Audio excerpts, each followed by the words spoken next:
Tony's asking, knowing that you've been through the Marine Corps marksmanship training and had to qualify with the M16A2 annually, how would you say grass wheat compares or prepares someone to the process you're speaking of? And what are the differences between your shooting process now and what you used as a Marine? That's a So lot to unpack there. it is a lot to unpack. Tony has always been very cerebral like that. Tony was when I first met him, he was a sergeant back in the Marine Corps, and he I met him all the way up through staff sergeant, and I think he even made it up to gunnery sergeant. And so, like he and I are very close. I met his wife, I met his kids. The man is Mm. absolutely awesome, and he's been one of my mentors my entire life. He's like a father figure to me, and so I'm just Aw, honored that he would watch. So that's awesome. yeah, grass week is the week where all the Marines back in boot camp would go to the rifle range and qualify. And if you can't qualify to a Okay. high level, you're not a Marine. Every Marine is a rifleman, and so there's a lot of mental and physical pressure that's involved in that.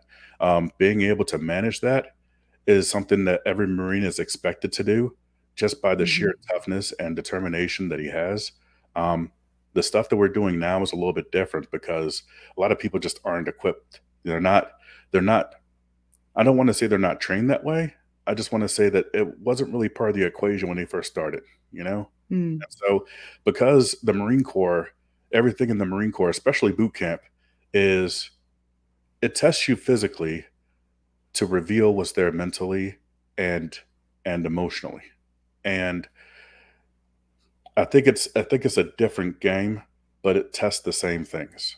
It's almost like, Mm. you have a different rifle, but it shoots the same bullets, kind of sorta. Does that Hmm. does that make sense? That's interesting. Well, I mean, that kind of a background would give you a certain level of, as you called, emotional management that perhaps other people wouldn't have, I would guess. Um, I may have started exercising those muscles earlier, but those Yeah. muscles are still there. Like, the Yeah. potential's there. Mhm. That's good to know.